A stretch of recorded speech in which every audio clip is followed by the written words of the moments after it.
నమస్తే. శేర్లింగంపల్లి నియోజకవర్గంలో కేటీఆర్ పర్యటన జరిగింది. దొంగ ఓట్ల విషయంలో, ఎస్ఐఆర్ విషయంలో పార్టీ శ్రేణులు అప్రమత్తంగా ఉండాలని చెప్పి ఆయన దిశానిర్దేశం చేశారు. ఈ నేపథ్యంలోనే ఒక మహిళా నాయకురాల దగ్గరికి మనం వచ్చాము. శేర్లింగంపల్లి నియోజకవర్గంలో ఇప్పుడు ఆవిడ్ని అందరూ ఫైర్ బ్రాండ్ అని పిలుస్తూ ఉన్నారు. మనతో పాటు నవతారెడ్డి గారు ఉన్నారు, పలకరించే ప్రతినిధి. మేడం, ముందుగా నమస్తే. శేర్లింగంపల్లి నియోజకవర్గంలో చాలా అప్రమత్తంగా ఉండాలని చెప్పి మీ కేటీఆర్ మీకు దిశానిర్దేశం చేశారు. రాష్ట్రంలోనే అతిపెద్ద నియోజకవర్గం ఇది. దొంగ ఓట్లు ఉన్నాయని మీకేమన్నా సమాచారం ఉందా? మీరు దాని మీద ఏమన్నా పని చేస్తూ ఉన్నారా? అంటే దొంగ ఓట్లు ఉన్నాయని కాకుండా ఈరోజు ఈ యొక్క శేర్లింగంపల్లిలో 29 మంది రాష్ట్రాల ప్రజలు ఇక్కడ నివసిస్తున్నారు. దాంట్లో కొంతమంది బతకడం కోసము మన శేర్లింగంపల్లి కానీ తెలంగాణ వరకు వచ్చిన వాళ్ళు ఉన్నారు. వారికి కొంతమందికి ఇక్కడ ఓట్లు ఉన్నాయి, వాళ్ళ ప్రాపర్లో కూడా ఓట్లు ఉన్నాయి. ఇక్కడ ఏమవుతుంది, ఒక్కరే ఓటు ఇక్కడ అక్కడ రెండు విధాలుగా వేస్తున్నారు. కాబట్టి అట్లా కాకుండా ఒక్కటే ఓటు, ఒక్క మనిషి ఒకటే ఓటు ఎక్కడైనా సరే వేయాలనే ఉద్దేశంతో ఈ యొక్క ఎస్ఐఆర్ కూడా పెట్టడం జరిగింది. మంచి కార్యక్రమము. ఇక్కడ ఇప్పుడు సపోజ్గా నారాయణఖేడ్లో ఒక ఓటు ఉంది, ఇక్కడ ఒక ఓటు ఉంటే ఒకటే రోజు ఎలక్షన్ ఉంటుంది. వాళ్ళు ఏదైనా వాళ్ళ ప్రాపర్కి ఎక్కువ ప్రిఫరెన్స్ ఇస్తారు కాబట్టి ఇక్కడ ఉన్న వాళ్ళు అక్కడ వెళ్ళి ఓటు వేస్తున్నారు. ఇక్కడ వేయనికి రావట్లేదు. ఇక్కడ ఏమైతే పోలింగ్ శాతం అనేది తగ్గిపోతుంది. తీరా చూసరికి ఏమవుతుంది, ఈ పోలింగ్ బూత్లో 50%, 40% అని అంటుంది. ఇట్లాంటి అన్ని తప్పులు కూడా బయటపడతాయి. అందరూ కూడా మేము ఎస్ఐఆర్ ప్రోగ్రాం, మొన్న కేటీఆర్ గారు వచ్చిన ప్రోగ్రాంలో కూడా ప్రతి ఒక్కరు బూత్ మెంబర్స్కి కూడా వాళ్ళకు నిర్దేశం చేశారు. ప్రతి ఒక్క బూత్కి ఇద్దరు అభ్యర్థుల తరఫున మా పార్టీ నుంచి ఇచ్చాం. ఎవరైతే ప్రజలకు పూర్తి అవగాహన లేదో గవర్నమెంట్ నుంచి వచ్చిన బిఎల్ఏలతోటి మీరు కూడా వాళ్ళతోటి సహకారం చేసుకుంటూ ప్రజలకు అవేర్నెస్ చేసుకుంటూ ఓట్లు వాళ్ళకి మిస్ అవ్వకుండా, ఒకవేళ వాళ్ళకి 2 ఓట్లు ఉంటే వాళ్ళ ఇంటికి వెళ్ళి మీరు ఇక్కడ ఓటు ఉంచుకుంటారా అక్కడ ఓటు ఉంచుకుంటారా కనుక్కొని వాళ్ళకి ఎక్కడైతే ఫ్లెక్సిబిలిటీ ఓటు వేసే విధంగా ఉంటుందో అక్కడ వేసుకోవాలి అని చెప్పేసి మంచి దిశానిర్దేశం చేశారు. కానీ అది ఒక మంచి ప్లస్ పాయింట్. కానీ ఇక్కడ ఏంటంటే గవర్నమెంట్ చేసి, నేను మొన్న 2-3 బిఎల్ఓస్ని అడిగినాను, ఏంటి ఇది ఎంతవరకు ఇది సక్సెస్ అవుతుంది ఈ ప్రోగ్రామ్ అంటే, బిఎల్ఏలు ఏం చెప్పారంటే మ్యాపింగ్ చేయమని చెప్పిండ్రు. 2002 ఓటర్ లిస్ట్ ప్రకారము మ్యాపింగ్ చేయమని చెప్తే కొంతమంది ఓట్లు జంపింగ్ అయ్యి వేరే వాళ్ళ దగ్గరికి వెళ్ళిపోతుంది. ఇప్పుడు నా ఓటు ఉంది, నా ఓటు మా ఫాదర్కి కానీ మా మదర్కి కానీ మా తాతయ్య వాళ్ళకి కానీ మ్యాపింగ్ చేస్తే మా ఫ్యామిలీ ట్రీలో నా ఓటు వస్తుంది. కానీ అక్కడ ఏమైతే మ్యాపింగ్ చేసి ఆ సాఫ్ట్వేర్ వల్ల నా ఓటు అనేది పక్క ఫ్యామిలీకి వెళ్తుంది. వెళ్ళినప్పుడు పలానా ఇప్పుడు నీ ఫ్యామిలీలోకి వెళ్ళి నా ఫోటో వచ్చింది అనుకో, మీ ఫ్యామిలీలో మీరు ఏం చేస్తారు, వీళ్ళు నా అభ్యర్థులు గారు తీసేసే అవకాశం ఉంది.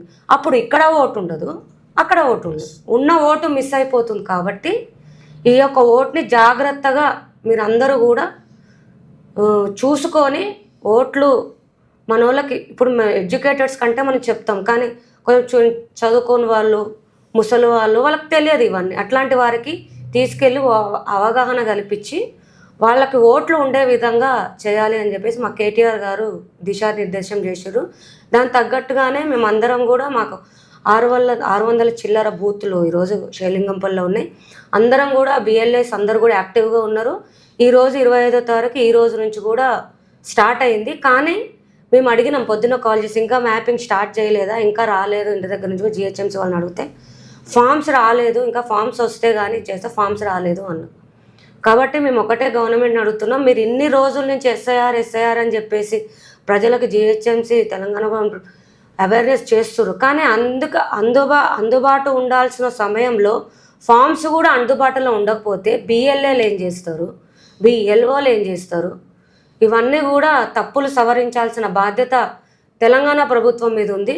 కాబట్టి ఈ యొక్క ప్రోగ్రామ్ని పార్టీలకు అతీతంగా అందరం కూడా కలిసికట్టుగా ఉండి ప్రజలకు అవేర్నెస్ చేసుకుంటూ వాళ్ళ ఓట్లను కాపాడుకునే విధంగా అందరం కూడా పనిచేయాలని చెప్పేసి నేను అందరినీ కోరుకుంటున్నాను. మొన్న కేటీఆర్ గారు వచ్చినప్పుడు శేర్లింగంపల్లి నియోజకవర్గం మొత్తం గులాబీమయం అయిపోయింది. పెద్ద పెద్ద ఫ్లెక్సీలు ఎవరికి వారే అన్నట్టుగా వేసారు. 24 గంటలు గడవక ముందే ఫ్లెక్సీలు అన్నీ తొలగించినట్టున్నారు. చాలా ఖర్చు పెట్టినట్టున్నారు. మీరు కూడా 24 గంటలు కూడా ఫ్లెక్సీలు నిలబడలేదు. ఇప్పుడు మా నాయకుడి మీద మేము అభిమానం తెలియజేసినాం.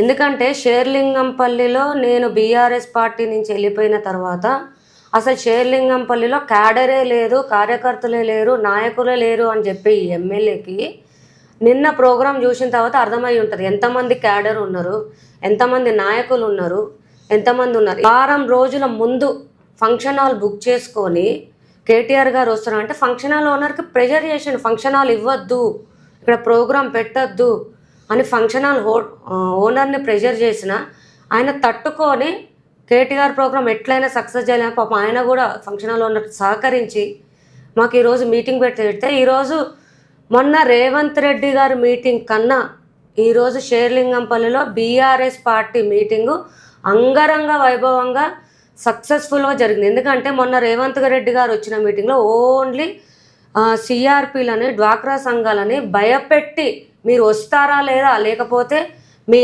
ఉద్యోగాలు సిఆర్పీలుగా తీసేస్తాం, మీ సంఘాల నుంచి మిమ్మల్ని తీసేస్తాం, మీకు వచ్చే పథకాలను మేము తీసేస్తాం మీరు రేవంత్ రెడ్డి గారి మీటింగ్కి రాకపోతే అనే ఉద్దేశంతో వాళ్ళని బలవంతంగా తీసుకొచ్చి చైర్ల మీద కూర్చోబెట్టి మీటింగ్ని అంతంత మాత్రం చేశారు. కానీ ఈరోజు మేము స్వచ్ఛందంగా ఇట్లా కేటీఆర్ గారు వస్తున్నారు అని చెప్పేసి ప్రెస్ మీట్లు పెట్టి మేము సోషల్ మీడియాలో చేస్తేనే స్వచ్ఛందంగా ఈరోజు మా ప్రజలు మా మీటింగ్కి వచ్చి ఈరోజు కేటీఆర్ని చూడడానికి వచ్చి ఎంత సక్సెస్ఫుల్గా చేశారో మీ అందరికీ కూడా తెలుసు. నేనేమంటున్నాను నవతారెడ్డి గారు, సీఎం మీటింగ్కి బెదిరించి మహిళల్ని తీసుకొచ్చారని మీరు చెప్తూ ఉన్నారు. మీ నియోజకవర్గ వ్యాప్తంగా ఇందిరా మహిళా శక్తి కార్యక్రమాలు జరుగుతూ ఉన్నాయి. ఎమ్మెల్యే గాంధీ గారితో పాటు రేవంత్ రెడ్డి గారు పదే పదే ప్రతి సభలో 1 కోటి మంది మహిళలను కోటీశ్వరం చేస్తామంటున్నారు. ఎందుకు ఇట్లా లేనిపోయిన ఆరోపణలు చేస్తున్నట్టు అనిపించట్లేదా మీకు?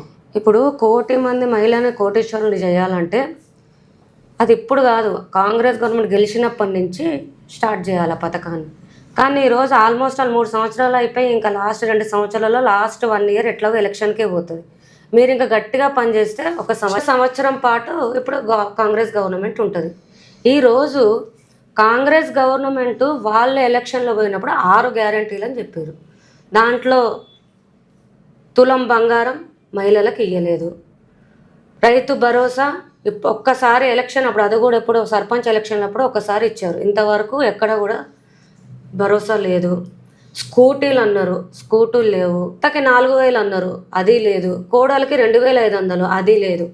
ఈరోజు నిన్నగాక మొన్న 3 రోజుల నుంచి ముష్టి 300 రూపాయల చీర డ్వాక్రా సంఘాలకి ఇచ్చుకుంటా 1 కోటి మంది మహిళలను కోటీశ్వరులు చేస్తా అని చెప్పేసి ఈరోజు 300 రూపాయలు చీర ఇచ్చి దీంట్లోనే ఇందిరమ్మ ఇల్లు చూసుకోండి, దీంట్లోనే 2500 చూసుకోండి, దీంట్లోనే 4000 పెన్షన్ చూసుకోండి, దీంట్లోనే రైతు భరోసా చూసుకోండి, దీంట్లోనే తులం బంగారం చూసుకోండి, దీంట్లోనే అత్తకి 4000 కోడలికి 2500 చూసుకోండి. ఇది తప్ప ఈ యొక్క కాంగ్రెస్ గవర్నమెంట్కి ఇక్కడ ఉన్న ప్రజాప్రతినిధికి ఏం లేదు. ఏ ఒక్క మహిళకి ఈరోజు ఇందిరమ్మ ఇల్లులు ఇచ్చిరండి? కాంగ్రెస్ గవర్నమెంట్ ఏర్పడ్డ తర్వాత 3 సంవత్సరాలలో ఏ ఒక్క మహిళకి ఇందిరమ్మ ఇల్లు లేదండి. మా కేసీఆర్ కట్టిన ఇల్లులు అవి. మా కేసీఆర్ గారు డబల్ బెడ్రూమ్కి ఇల్లు కడితే ఆ ఇళ్ళని తీసుకెళ్ళి ఈరోజు ఇందిరమ్మ ఇల్లులు అని పేరు మార్చి ఈరోజు ఇస్తున్నామంటే కాంగ్రెస్ గవర్నమెంట్ కట్టేస్తుందా? ఇంకొకటి మీకు మెయిన్గా చెప్పాల్సింది, మా కేసీఆర్ గారి టైంలో లబ్ధిదారులు ఎవరైతే లబ్ధిదారులు ఉన్నారో వాళ్ళని సర్వే చేసి వీళ్ళు నిజమైన అర్హులా కాదా అన్ని సర్వే చేసి పార్టీలకు అతీతంగా వీళ్ళు పార్టీలకు ఈరోజు ఓటేస్తారు, వీళ్ళు పార్టీలకు అతీతంగా అసలైన గరీబోళ్ళకి డబల్ బెడ్రూమ్లు ఇవ్వాలని చెప్పేసి ఒక డ్రా లాగా తీసి వాళ్ళకి ఆ రోజు జెన్యూన్గా డబుల్ బెడ్రూమ్స్ ఇచ్చారు. కానీ ఈరోజు రేవంత్ రెడ్డి గారి హయాంలో కాంగ్రెస్ కార్యకర్తలకు ఎవరి పేరు చెప్తే వాళ్ళ పేర్లు రాసి డబుల్ బెడ్రూమ్లు ఇచ్చేస్తున్నారంట. ఇది ఎంతవరకు న్యాయం? కానీ నిజమైన లబ్ధిదారులకు ఇవ్వాలి, కానీ కాంగ్రెస్ కార్యకర్తలకే కాంగ్రెస్ ఎమ్మెల్యే చెప్పిన వారికి, కార్పొరేటర్ చెప్పిన వారికి, మినిస్టర్ చెప్పిన వాళ్ళకి ఇచ్చుకుంటూ పోతే ఇదేం అభివృద్ధి, ఇదేం గవర్నమెంట్ పాలన? నేనేమంటున్నానంటే మహిళల కోసం ప్రభుత్వం ఇన్ని కార్యక్రమాలు చేస్తూ ఉంటే నవతారెడ్డి గారు ఒక మహిళగా ఉండి వాటిని ఏలెత్తి చూపించడం ఎంతవరకు కరెక్ట్ అనేది నా ప్రశ్న. మేము మహిళలకి ఎప్పుడైనా వాళ్ళ కోసం పోరాట చేసే దిశగానే నవతారెడ్డి ఉంటుంది. మీకు ఫర్ ఎగ్జాంపుల్ ఒక చిన్న విషయం చెప్తాం. ఈరోజు నిన్న ఇందిరమ్మ చీరలు అని చెప్పేసి ఒక చీరలు ఇచ్చిండ్రు. దీనికి ప్రభుత్వం ఏమని చెప్తుంది, 1000 రూపాయల నుంచి 1500 వరకు ఉంటుంది చీర అని చెప్తారు. కానీ దీని యాక్చువల్ కాస్ట్ ముష్టి 300 చీరలు ఇచ్చి మహిళలకి ఈరోజు వాళ్ళకి ఇచ్చిన 6 గ్యారంటీలు ఎగ్గొట్టే దిశగా ఈ యొక్క ప్రభుత్వం ఉంది.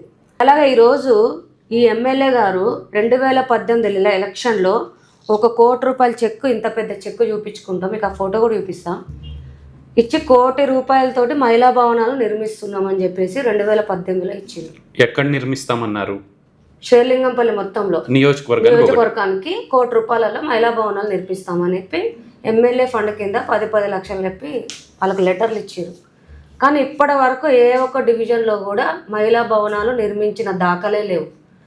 నేను యాజ్ ఎ కార్పొరేటర్ ఉన్నప్పుడు మా ఎలక్షన్ 2016లో నేను ఏదైతే మహిళలకు కమిట్మెంట్ ఇచ్చినో, మీకు మహిళా భవనం నేను కట్టించి ఇస్తా అని చెప్పిన, వాళ్ళకు వేముకుంటలో ఒక జిహెచ్ఎంసీ ల్యాండ్ కబ్జా అయితే ఆ ల్యాండ్ ఓనర్తో ఫైట్ చేసి వాళ్ళకి 400 గజాలు ల్యాండ్ ఇప్పించి వాళ్ళకి మహిళా భవనం కట్టించిన ఘనత మా బీఆర్ఎస్ పార్టీది.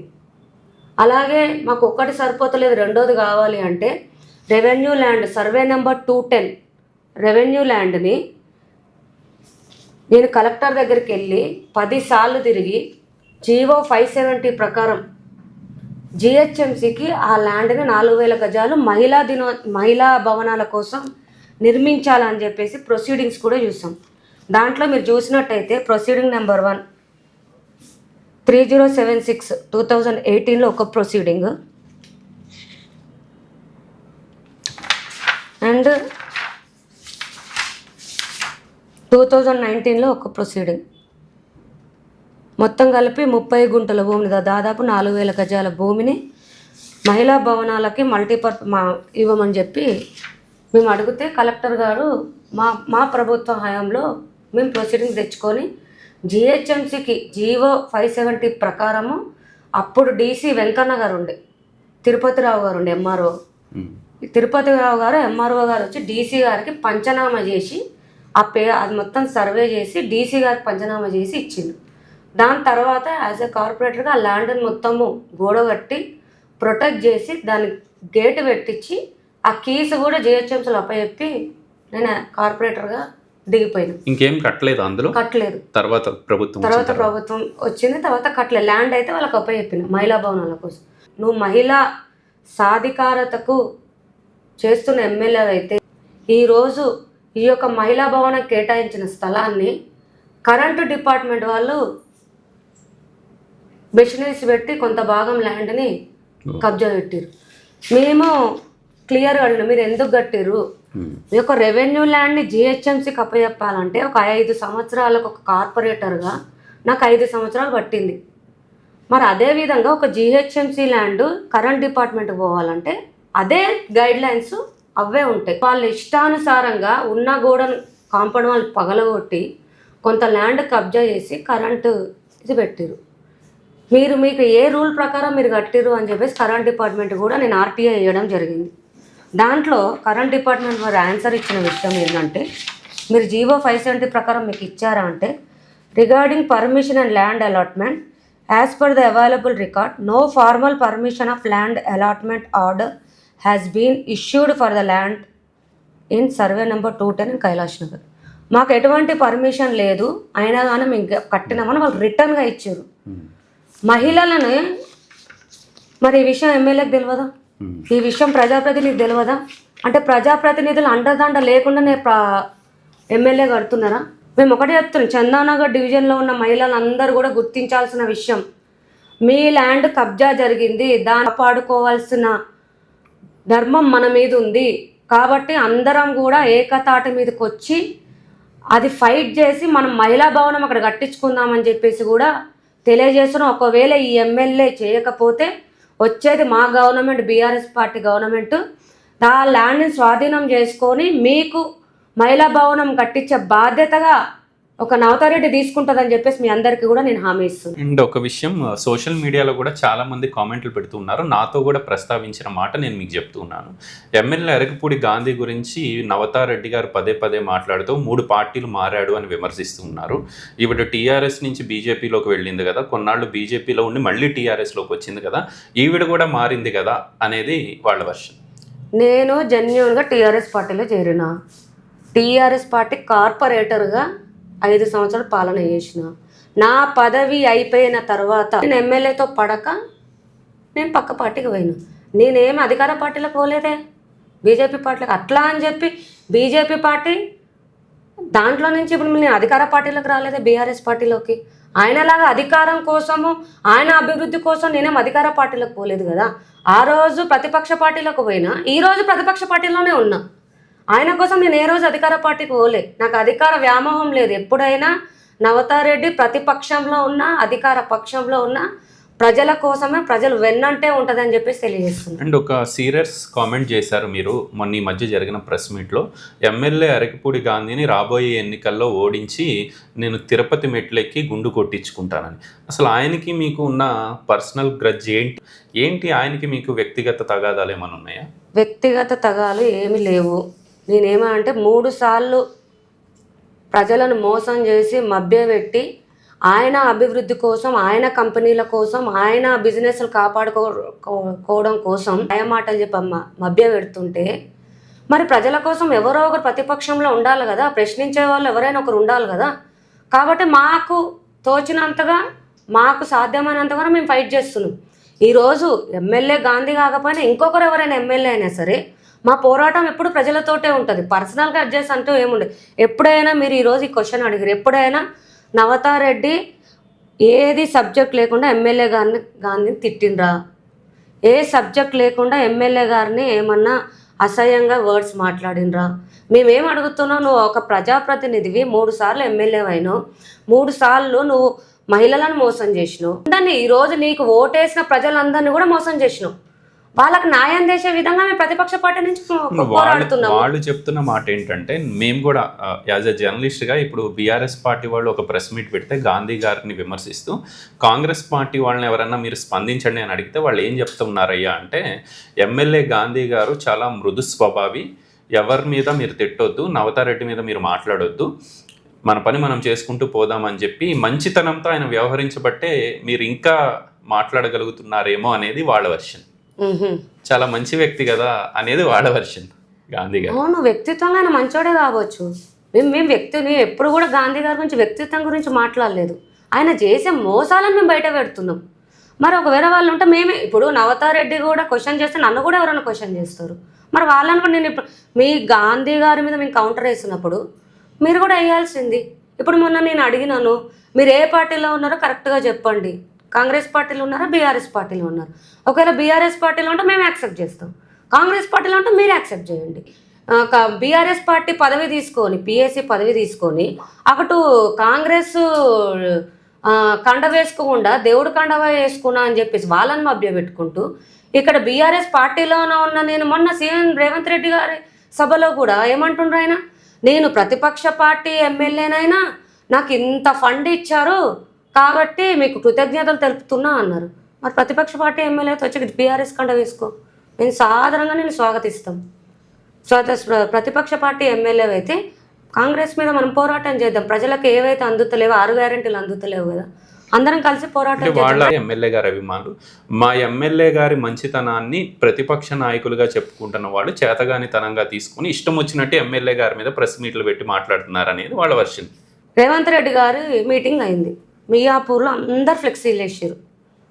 ఫ్లెక్సీలలో ఏమేసారు, గాంధీ గారికి కండ వేసారు, దానికి చేయి గుర్తు పెట్టారు. మరి బీఆర్ఎస్ పార్టీ ఎమ్మెల్యే అయితే చేయి గుర్తు పెడతారా? అది ఎవరో ఆ పార్టీ వాళ్ళకి గమనించిండ్రు.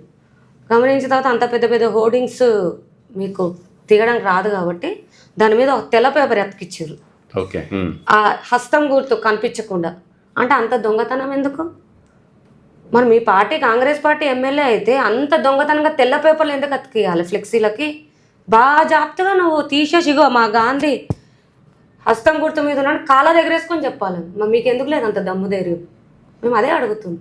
ఇంతకు ఆయన ఏ పార్టీలో ఉండి చెప్పండి, తర్వాత వేరే విషయాలు మాట్లాడదాం.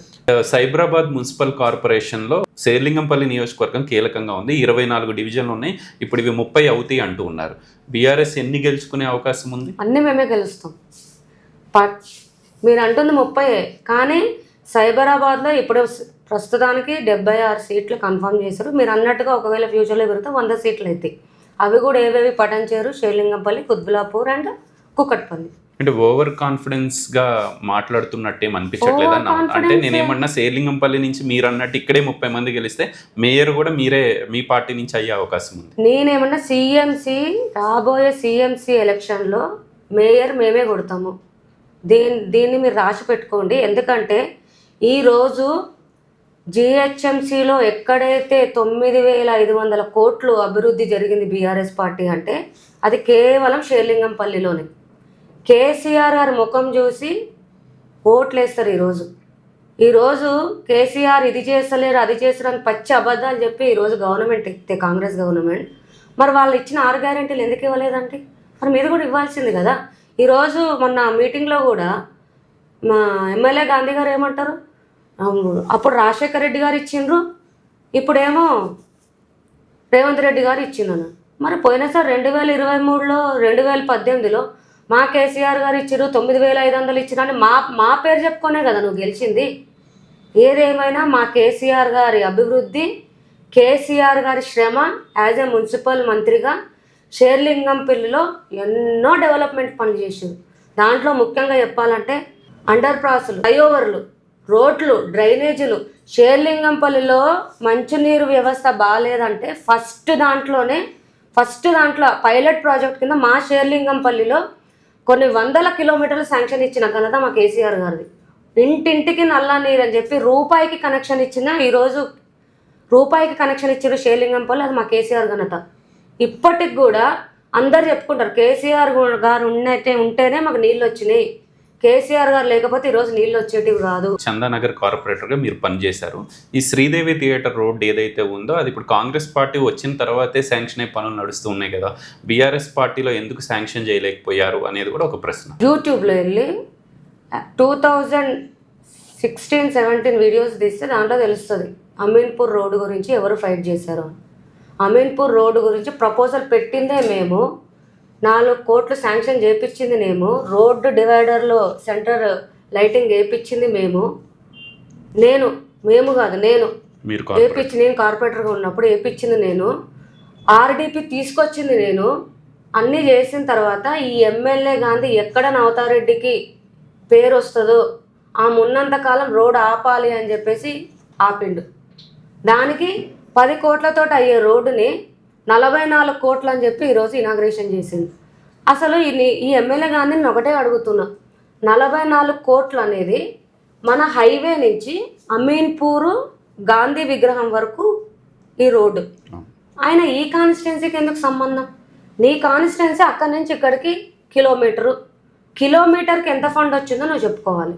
అవతల కాన్స్టిట్యున్సీది కూడా నువ్వే డెవలప్ చేసినావు అని చెప్పుకుంటే ఇక ప్రజలు ఇక్కడ ఉన్న వాళ్ళు పిచ్చోళ్ళ ఏం తెలియదని అనుకుంటారు ప్రజలకి. కానీ ప్రజలు అన్ని గమనిస్తూనే ఉన్నారు, ప్రజలు అన్ని చూస్తూనే ఉన్నారు. శ్రీదేవి థియేటర్ రోడ్డు డెవలప్ చేసినా అంటే కేవలము కేసీఆర్ గవర్నమెంట్లో కేటీఆర్ హయాంలో నవతారెడ్డి చేసింది అని మేము ఘనంగా చెప్పుకుంటాం. అండ్ వచ్చే సైబరాబాద్ మున్సిపల్ కార్పొరేషన్ ఎన్నికల్లో నవతారెడ్డి గారు ఏ డివిజన్ నుంచి పోటీ చేయబోతున్నారు? అసలు పోటీలో ఉంటారా లేకపోతే డైరెక్ట్గా ఎమ్మెల్యేగా పోటీ చేసే ఉద్దేశం ఏమన్నా ఉందా?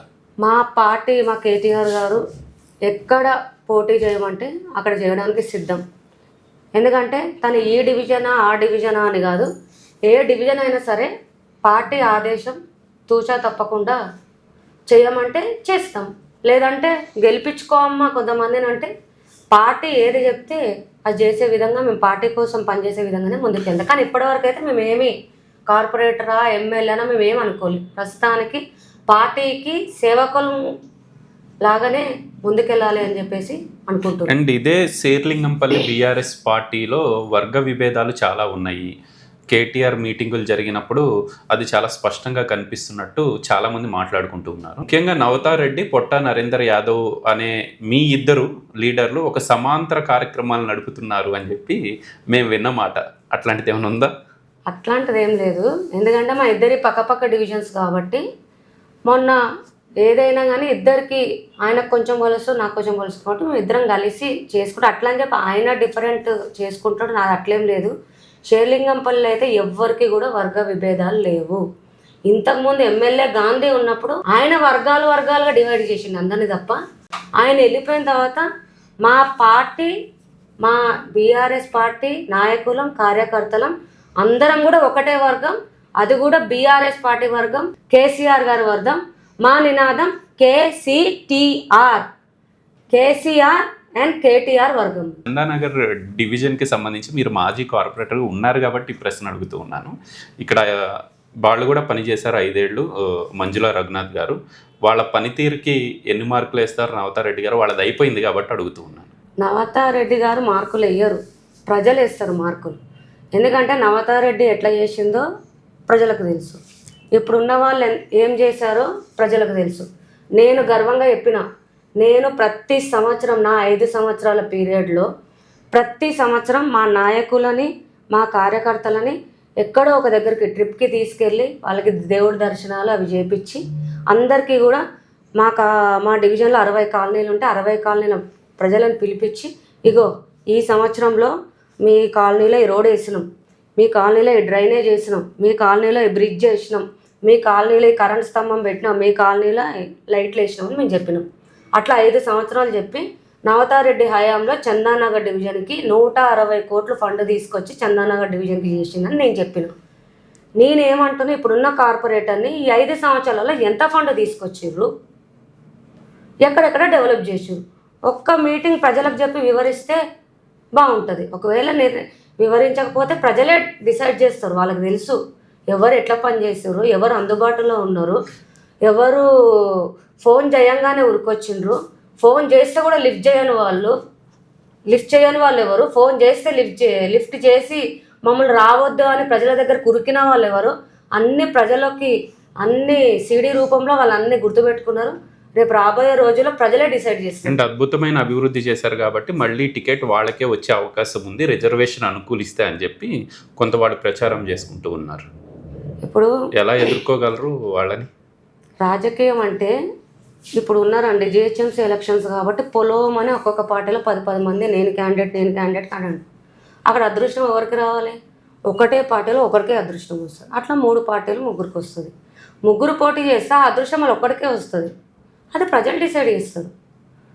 ప్రజలు ఎవరు ఎన్ని ప్రలోభాలు పెట్టినా, ఎవరు ఎన్ని మాయమాటలు చెప్పినా, ఏమి చేయకుండా సోషల్ మీడియాలో పెట్టినా, ఆ అబద్ధాలు చెప్పినా, గవర్నమెంట్ చేసిన పనులు, వ్యక్తిపరంగా చేసిన పనులు అందుబాటులో ఉన్నవి. ఇప్పుడు నేను కార్పొరేటర్గా ఉంటే వాళ్ళు ఫోన్ చేస్తే మీరు ఎవ్వరు రావద్దు నా ఇంటికి, నేనే మీ దగ్గరకు వస్తా, సమస్య ఎక్కడుందో చూపించండి అనే విధంగా నేను పని చేసిన. కరోనా టైంలో కూడా రాత్రి 1ంటికి 2ంటికి వెళ్ళి శానిటైజేషన్ చేసిన రోజులు మీ అందరికీ తెలుసు. వాళ్ళే కంపేర్ చేసుకుంటారు. ఈరోజు కనీసం కాంగ్రెస్ గవర్నమెంట్లో 2 నెలల క్రితము మస్కిటో ఫాగింగ్ చేయడానికి మందు లేదని చెప్పి సిగ్గు లేకుండా చెప్పుకుంటున్నారు. కానీ మా కేసీఆర్ గారి టైంలో ఒక్కొక్క ఇల్లుని శానిటైజేషన్ చేసి కడిగినాం మేము. ప్రతి కరోనా టైంలో సంవత్సరం పాటు ఎంత ప్రజలకు సేవ చేసినామో ప్రజలు బాగా గుర్తించుకున్నారు. కాబట్టి వాళ్ళే నిర్ణయిస్తారు ఎవరు ఏంటి అనేది, వాళ్ళే డిసైడ్ చేస్తారు. మన నోటితో మనం చెప్పాలి. అండ్ మంచి అద్భుతమైన ఆఫీస్ని నిర్మించుకున్నారు, ఏర్పాటు చేశారు. ఇది ఎట్లా పార్టీకి ఆఫీసా లేకపోతే మీరు పర్సనల్గా మీ పార్టీ కార్యక్రమాల కోసం పెట్టుకున్న ఆఫీసా? ఇది మా పార్టీ కార్యక్రమాల కోసమే ఆఫీస్ పెట్టాము. అంటే ఇంతకుముందు అంటే కార్పొరేటర్గా ఉన్నాం కాబట్టి మీరు ఏం రావద్దు, నేనే మీ దగ్గరకు వస్తా అని చెప్పి వెళ్ళేదాన్ని. కానీ ఇప్పుడు పదవి లేదు కాబట్టి వాళ్ళకు కూడా మన అందుబాటులో ఉండాలి కాబట్టి ఒక ఏర్పాటు చేసుకొని. బాగుంది, ఆఫీస్ అయితే బాగుంది. ఎందుకంటే మేము కూడా 2-3 నియోజకవర్గాల్లో పనిచేస్తున్నాం కదా. ఇట్లాంటి ఆఫీసులు ఎవరైనా జనాలు వచ్చి అర్జీలు ఇచ్చుకోవడానికి చాలా తక్కువ మంది లీడర్లు మెయింటైన్ చేస్తూ ఉన్నారు. చాలా చక్కగా ఫోటోలు కూడా కనిపిస్తూ ఉన్నాయి. హరి ఇటు చూపించు. కేటీఆర్ గారితో ఫోటో, నవతారెడ్డి గారిది, అట్లానే కేసీఆర్ గారితో పైన కూడా చక్కగా సబితా ఇంద్రారెడ్డి గారు, హరీష్ రావు గారు, కేసీఆర్ గారు, కేటీఆర్ గారు, మీ ఇన్ఛార్జ్ కదా ఇప్పుడు మాధవరం కృష్ణారావు గారు, తెలుగు తల్లి, చాలా అవార్డులే వచ్చినాయి మీకు. బాగుంది office. Thank you very much. చాలా చక్కగా అన్ని విషయాల మీద మాకు సమయం ఇచ్చి మాట్లాడారు. ఖచ్చితంగా శేర్లింగంపల్లి నియోజకవర్గంలో ప్రజా సమస్యల మీద కొట్లాడాల్సిన బాధ్యత ప్రతిపక్ష నాయకులుగా మీ మీద ఉంది. రాబోయే రోజుల్లో రోడ్ల మీద ప్రజల కోసం మరిన్ని పోరాటాల్లో మిమ్మల్ని కలవాలని చెప్పి న్యూస్ సెక్షన్ కోరుకుంటుంది. Thank you.